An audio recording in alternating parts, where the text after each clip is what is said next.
Football is back. How do I know? Because Johnny Mack is back. John McMullen, Birds 365, weekday mornings at 8 a.m. on the Jacob Media YouTube channel.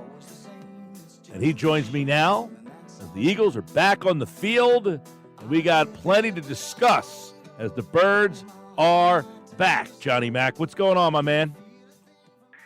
Whew, humid day, Mike, out there.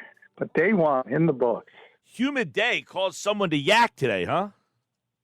Yeah, Mekhi Becton. I didn't see it, so I wasn't near that part of the sideline. But I trust the people that were there, and yeah, I know Jimmy Kempski called it a falsehood, so not a good sign for Mekhi. But he started today because Landon Dickerson was out with a lacerated toe, so he was working pretty hard, and it got to him a little bit. Let's real quick on Becton. I mean, where do you see him? They did say today that Tyler Steen is going to get the first crack at that right guard spot. Is Becton a factor in that race role, or is they view him more of a depth piece right now? Well, I think that all depends on Tyler Steen. I think the hope in the best case scenario is that Tyler's the starting right guard and Mekhi Becton's the swing tackle, essentially backing up Lane Johnson and Jordan Mailata on game day.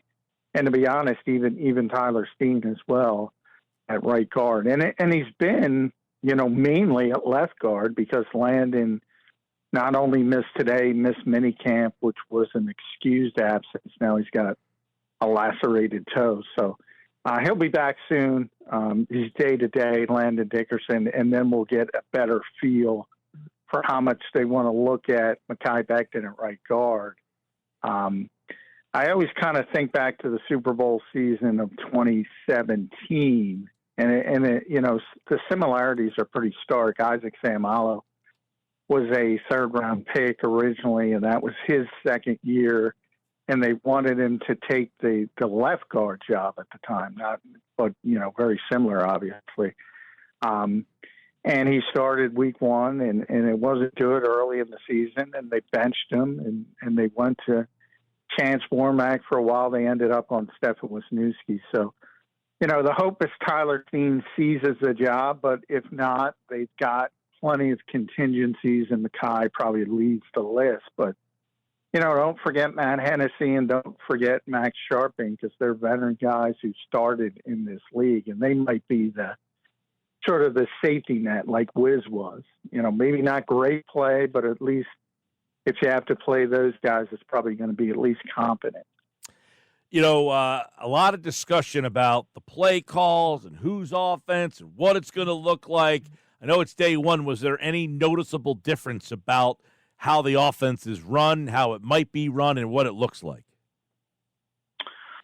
Well, I thought it was pretty good. I would say for day one of camp, everybody looked pretty sharp. I think the offense looked better than the defense, which is a bit of a surprise considering typically, defenses are ahead of offenses early, and the defense was certainly ahead of the offense in the spring.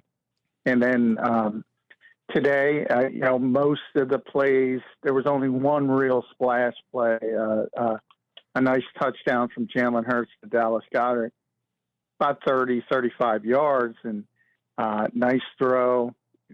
Kaylee Ringo was trailing in coverage. CJ was a little bit late to get over, and Jalen Hurts dropped it right in there. And I was thinking, there were a number of those plays in the spring that could have been made, weren't made, specifically with Dallas. Dallas was open all over the place in the spring. Jalen just couldn't hit them. And I thought it was a positive. That's it. He got the opportunity. So maybe getting a little bit more control with the offense and what it's designed to do. But it's so early in the process. But anytime they're looking better than the defense, it's good because it didn't happen often in the spring.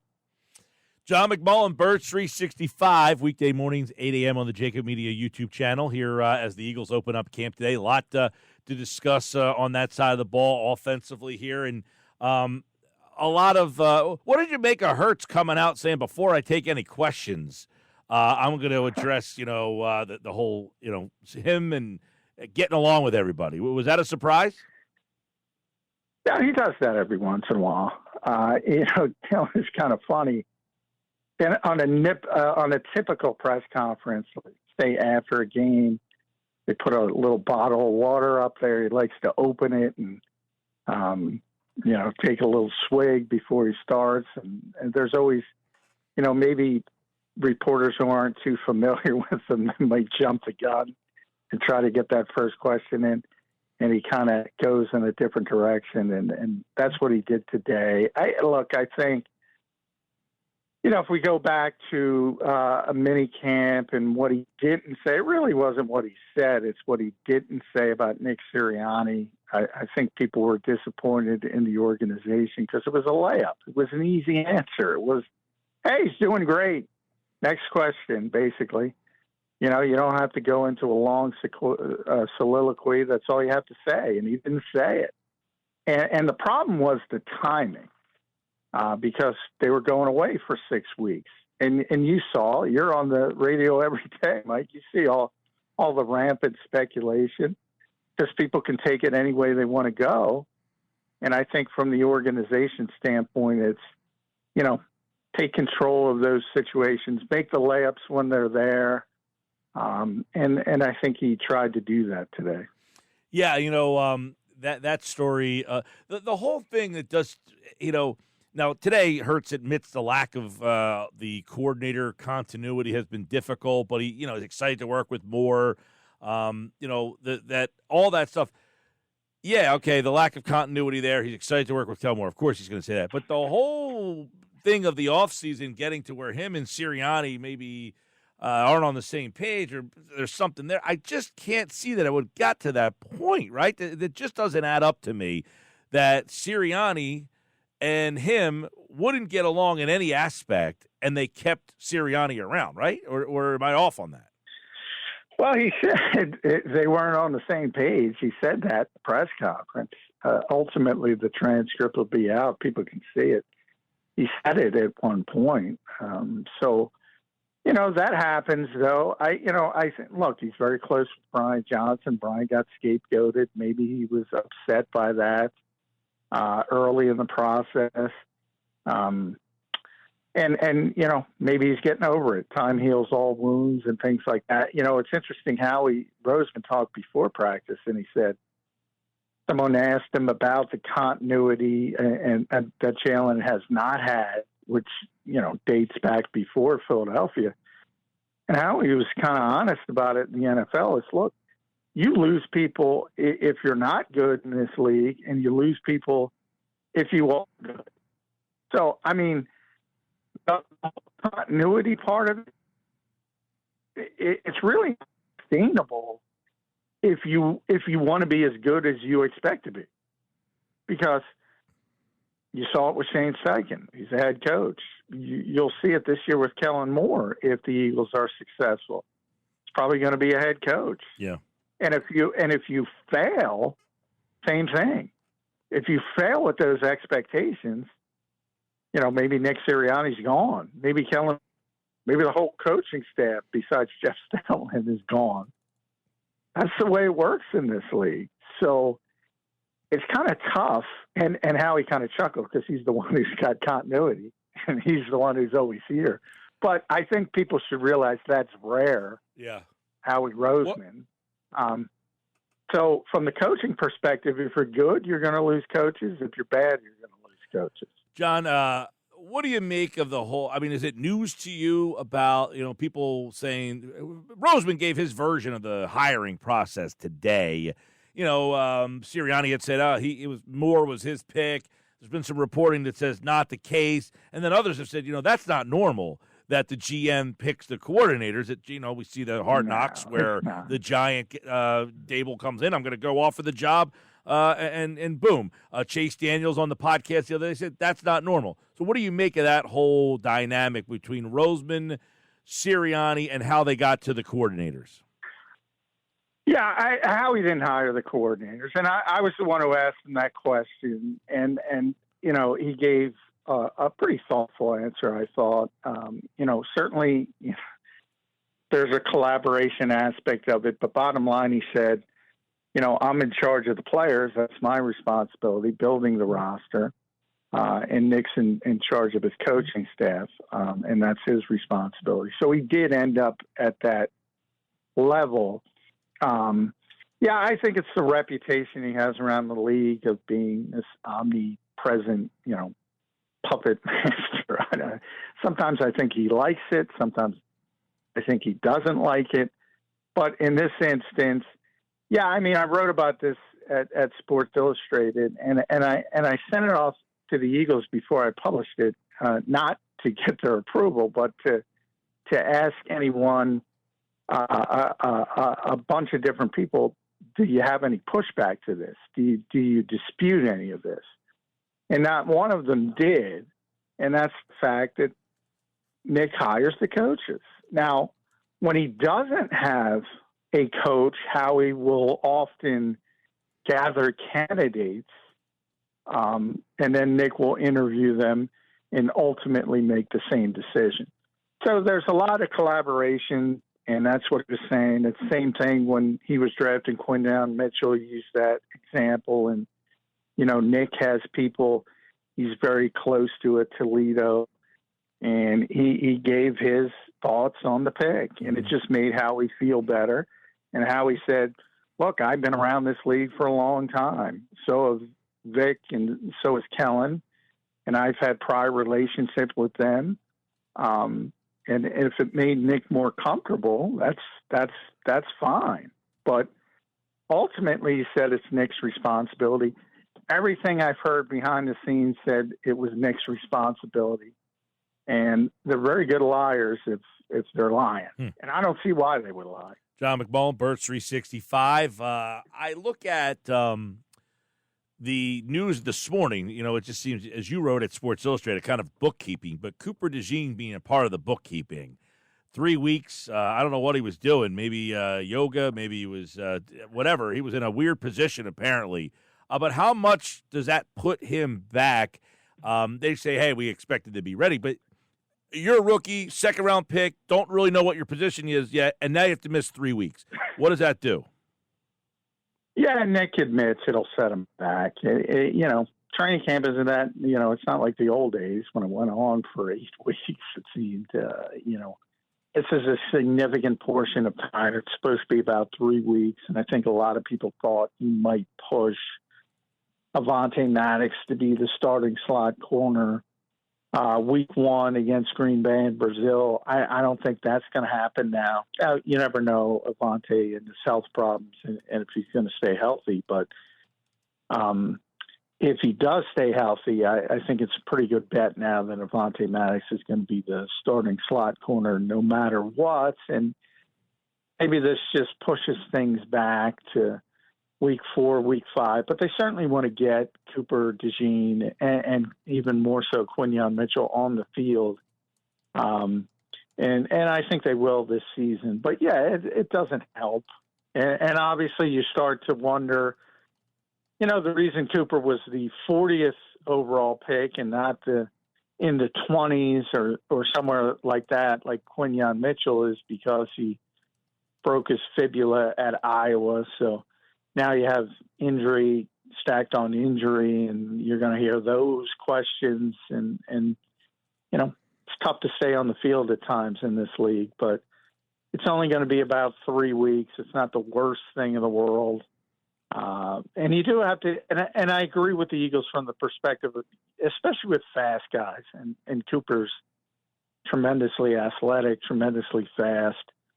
When you have those thoroughbred type players, and you're talking about hamstrings, they can nag if you try to push it and you re-injure it, and some bad things can happen. So I think the idea is to settle it down, make sure he's 100% before he gets back out there. I know it's day one, but any early read on that highly anticipated cornerback battle? It's going to be a battle, I would say. Who was opposites? Who was opposites? Was Bradbury there? Bradbury was there, and Bradbury was playing safety. He was second-team safety. He did not play corner at all. 3 different players got reps at right corner. Isaiah Rodgers got the first one. Then it was Ringo.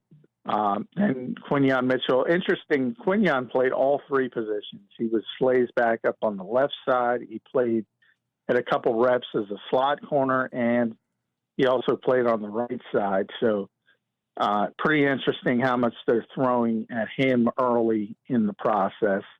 And that's what Vic said. He likes to throw a lot at people early and then scale back from there. So that's kind of interesting.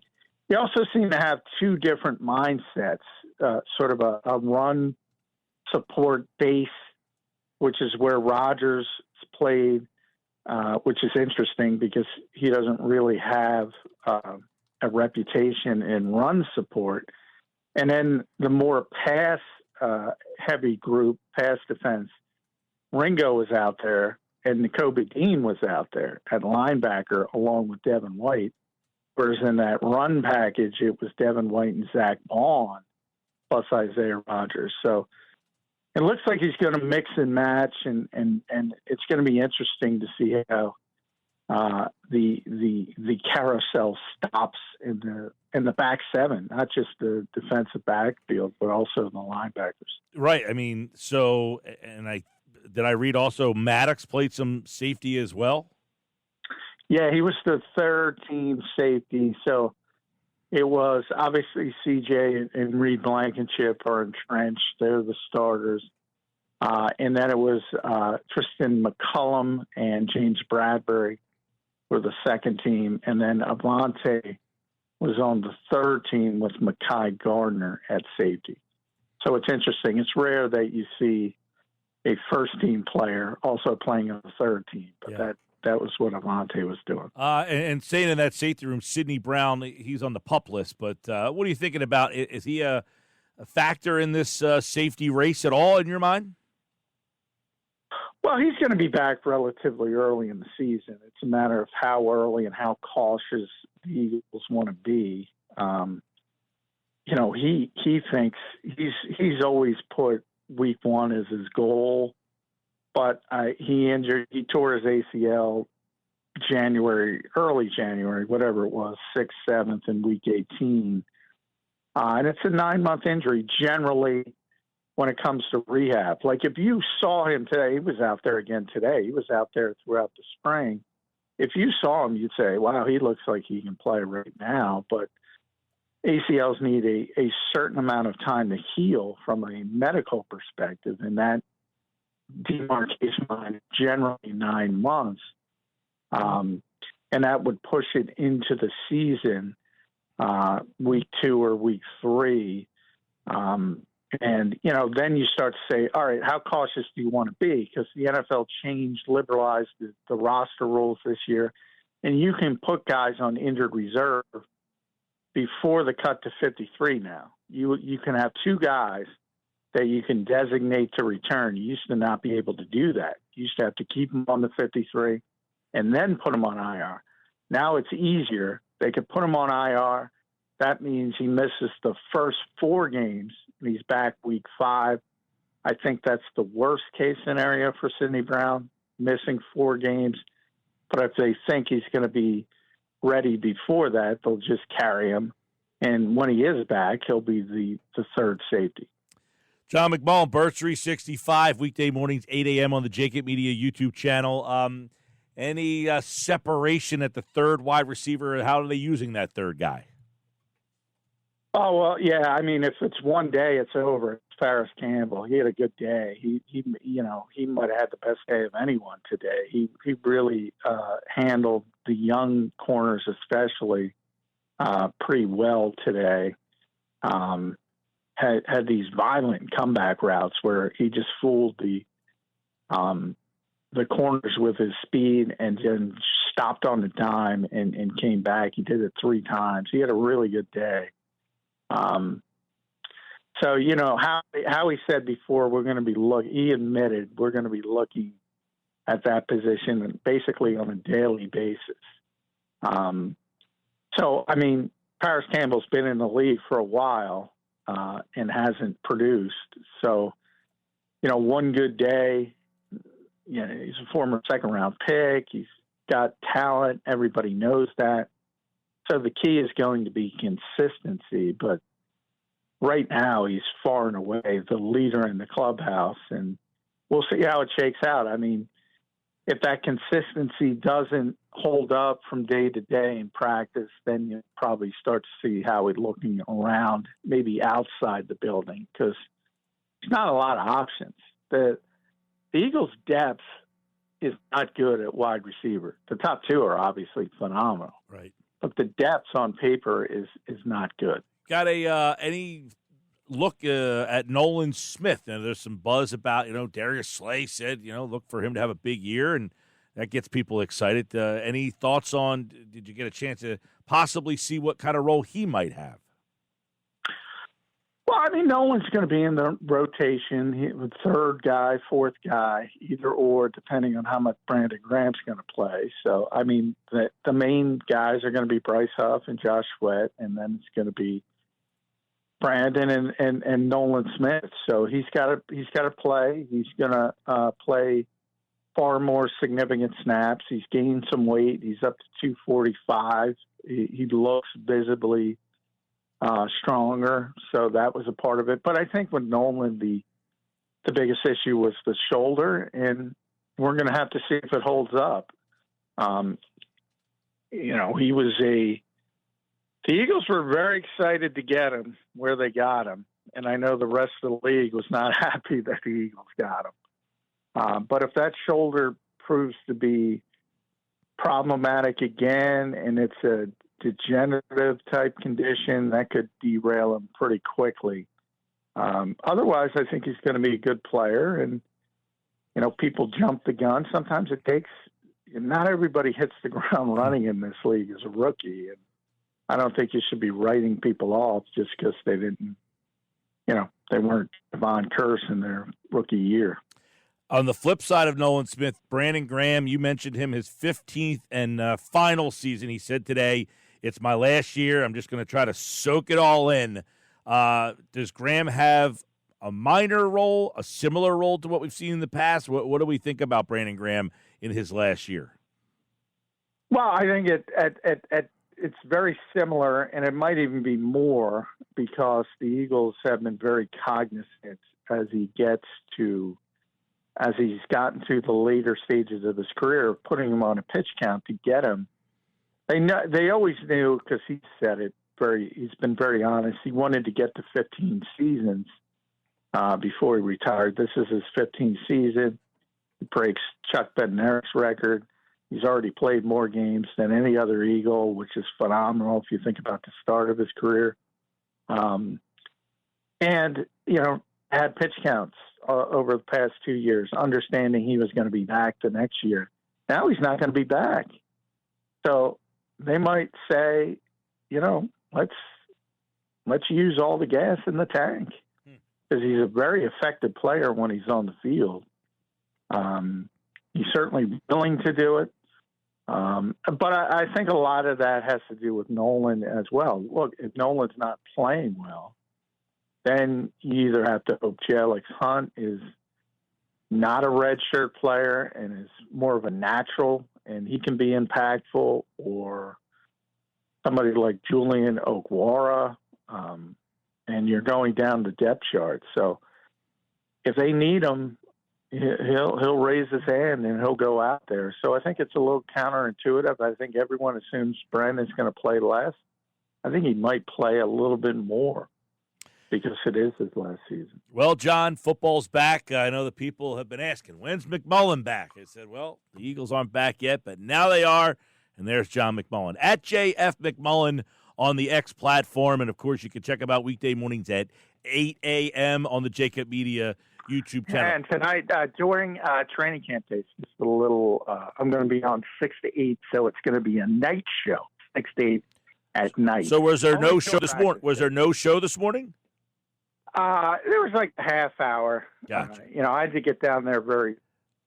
I was wondering. I didn't get my link this No, morning. I forgot. I apologize. I did the same thing to BLG, but I knew BLG was going to be there. Well, I forgot to text you. I usually get you good for tomorrow, and I give you the thumbs up, and I didn't get it. And then I set my alarm just in case. No, I didn't need to set my alarm. I didn't need to set my alarm. I was awake, but I needed to set the alarm to remind me to look for the link. Is what I have to do. So I was wondering. I said, you know what? The practice got moved. That's my fault. Apology. It's all right. Well, I saw when the practice got moved from 10 to 9. I was wondering what was going to happen there. But all right, man. Well, football's back. Johnny Mack is back, and we have him here on the Sports Bash looking at the Birds 2024, day one at the NovaCare Complex. Thanks, John. All right, thanks, Mike.